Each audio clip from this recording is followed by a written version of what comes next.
So we're going to talk a little about the basics of glide waxing. So when you're glide waxing cross-country skis, there are two different types of cross-country skis. There are skate skis and there are classic skis. And within the classic skis there's also what we call a non-wax ski, meaning a ski that has fish scales on it. So a lot of this is going to apply to all three different types of skis.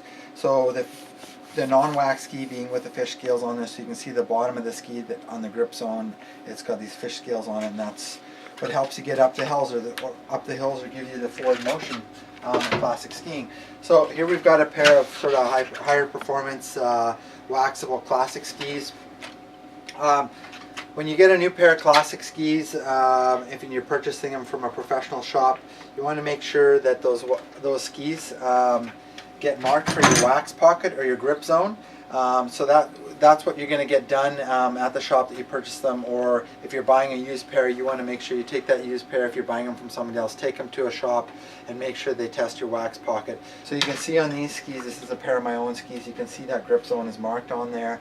It's usually kind of to the back of your heel, in the back section or close to it, and then about 30 centimeters to 40 centimeters forward of where your toe is mounted. You can see I have that zone marked on the skis here. So once the grip zone is marked, you need to take that grip zone and you need to make it so that it's free of wax. So you can take some wax remover on there, and if there's any storage wax on the skis, or if the skis are brand new, sometimes there's a bit of wax on there as well too, or travel wax. Then the next thing you need to do is you need to take that area and you need to rough it up, which kind of seems sort of contradictory. Here I got a pair of skis I want to glide well, but now I'm going to rough up the bottom of the ski. But you want to rough up this grip zone here in order for your grip wax to adhere properly, to stick to the bottom of the base of the ski, and also to peel off the applicator. And we'll talk about grip wax later. So what we do is we take about, some people like to use right up to 100 grit sandpaper, between 100 and 150 grit sandpaper. I like to use 120 or somewhere in between. And then we're going to take that and we're going to rough up that grip zone. I like to do a crosshatch pattern because it just sort of looks fairly uniform. But you can do other patterns, but a crosshatch pattern is what I like to do. So basically I'll go one way and then the other way at a 45 degree, and then I like to finish it off like this, so it just sort of gives it sort of a nice finish and sort of looks sort of clean and finished. So next thing we're going to do is we're going to apply your glide wax. We're not going to get too carried away with talking about what glide waxes to use for what temperatures. I'm basically going to use Swick's CH7, which is a temperature range of -4 to -8, I believe, or -2 to -8. So that's a pretty good all-around wax. One thing that's really important is try not to go using like a basic travel iron. Buy a proper iron for your skis.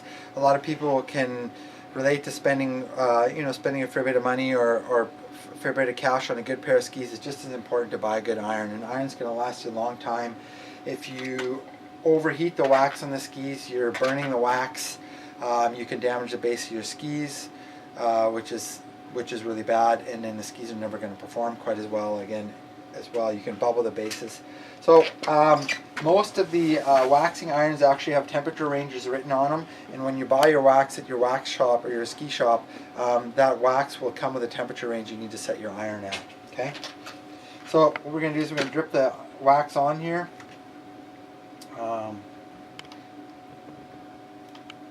If you're using higher end waxes to save on wax consumption, you can actually take the wax, heat it up on the iron, and rub it onto the ski like that. You can take a little close up like this. Okay, you will end up using less wax with this method, but you won't get it. You might not get as good a wax coverage, or you want to make sure that you're getting enough wax on there. So you can do either of those methods. It does take a little bit longer. So here in the shop, we like to drip it on. You're using a little bit more wax, but it is a little bit faster. Okay, so we're going to drip the wax on. I like to go down one groove and then the other groove. Then we're going to do the front of the ski as well too. Make sure you're not dripping wax into your grip zone.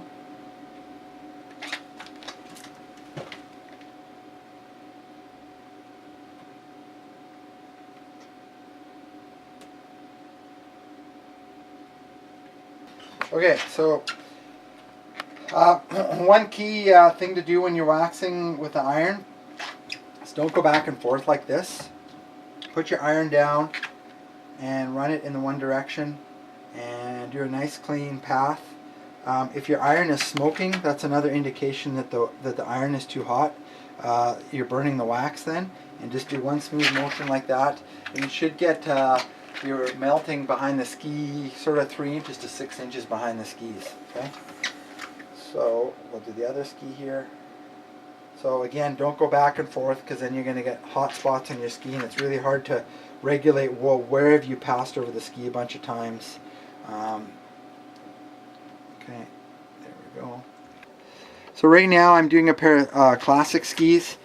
So I like to start from the center of the ski and work my way out. Okay, second ski.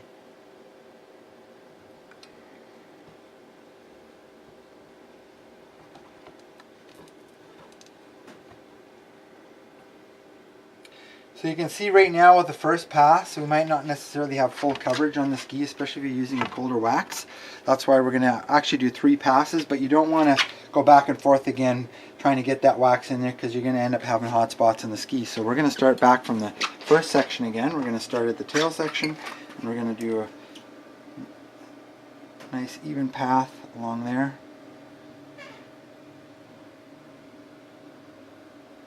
Okay, now you can see the wax is distributed nicely on the skis as well too.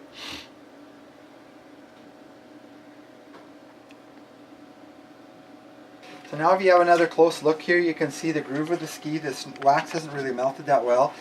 If you're going to spend the money on the wax and you want your skis to perform well, you might as well do a third pass. Take the edge of the iron and do a pass down the groove. Okay.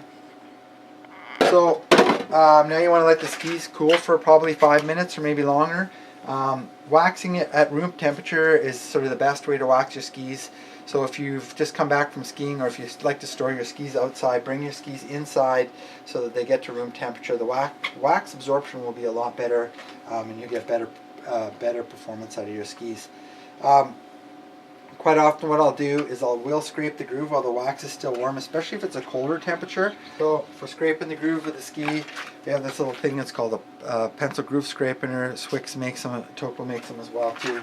Or you can buy one of these, what they call a universal scraper, and then you can use that for the groove. But this type of scraper works the best. You'll have it, they basically don't wear out. You'll end up losing it before you wear it out, but it does work good. Now we're going to wait for the wax to cool, and then we're going to scrape it off. So we've let our skis cool for 5 to 10 minutes here. They're ready to scrape. So this being a waxable ski, I like to scrape my skis from the tip and tails out, so you get less amount of wax sort of collecting on your grip zone. I've done a few waxing sessions in clinics with some of the World Cup Swix waxers, and from what they've told me, they don't believe it matters which direction you scrape your skis, as long as when you brush them after, you brush them in the direction that the ski's going to travel. So this is the way I'm going to do it. So we're going to scrape from the middle to the back of the ski. So I like to do sort of little overlapping scrapes. Some people like to scrape their skis sort of in one single pass like that.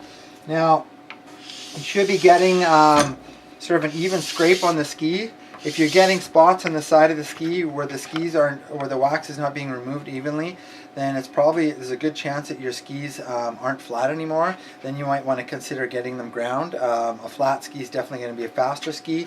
There are in some cases where somebody has a pair of skis that aren't quite flat anymore, but they're still super fast, and they don't want to get them ground because they don't really want to risk losing the speed of that ski. But generally your ski should be nice and flat, and you want to get a nice even scrape job. The other thing is, if your scraper is not new, it's possible that your scraper has become concave from sharpening it. You want to check your scraper and make sure it's flat on a really flat surface. We have a scraper sharpener like this. It's ceramic that we use to sharpen our scraper, but once in a while we flat scrape it as well too, just to make sure that it stays flat.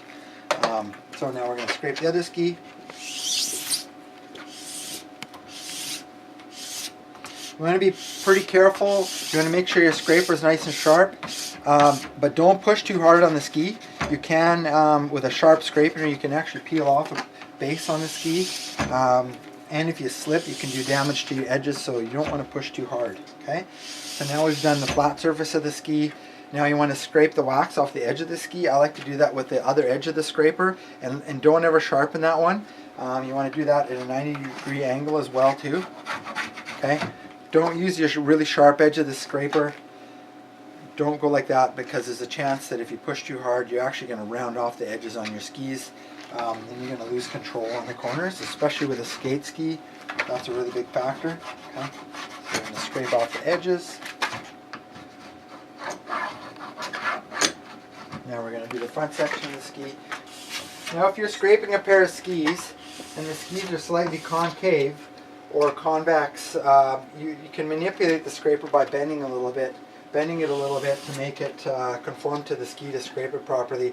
You're better off to manipulate the scraper a bit to make sure the ski gets scraped properly, because if you have excess wax on there, especially in cold snow conditions, it will slow you down. So you want to make sure you get all your wax off. Now if you look at the base of the skis here, you want to make sure it's basically a nice, smooth, shiny finish is all that's left before you start brushing. Okay, so now we're ready for brushing. So depending on what kind of snow conditions you have, if you've got really warm snow conditions with a lot of moisture, you're going to want to brush with a brass brush first, just to get all that wax out of the pores of the ski. Well, not all that wax, not what's been absorbed in, but you want to get all that surface wax off. So you're going to brush with a brass brush first, and then after that you're going to use a nylon brush. And if you're doing really cold snow temperatures or cold snow temperatures, you can use just a horsehair brush. Here we have a brush that's basically, this is sort of a good combi brush. It's got horsehair on one side and nylon on the other. You can buy brushes that have a combination of brass on one side and nylon on the other too. Okay, so now we're going to brush with the nylon brush and do nice overlapping smooth strokes length of the ski. So now if you were doing a skate ski, you're going to start right from the tip and you're going to brush all the way along. And same thing when you're scraping a skate ski, you might as well start right at the tip section and work your way all the way along.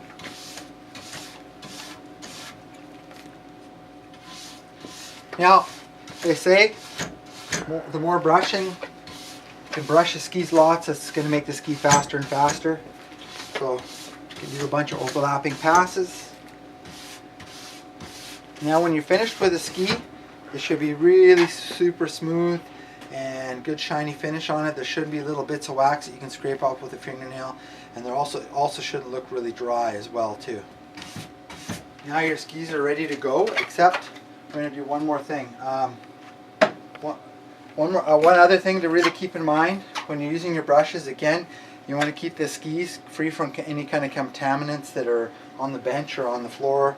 Always lay your brushes down with the brush or with the bristles up. That way they're not going to get contaminated.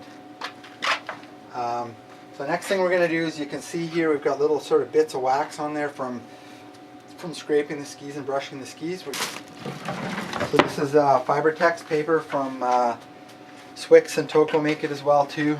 Take a little bit of wax remover, and we're just going to go in the grip zone here, and we're just going to remove that, any of the glide wax that's sort of accumulated on there.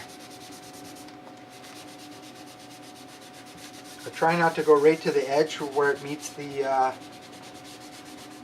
glide wax, because then you're going to lose some of your glide wax. Now that's going to dry, and then your skis are ready for your grip waxing. And we'll just go back to that in a few minutes, and I'll demonstrate on applying grip wax.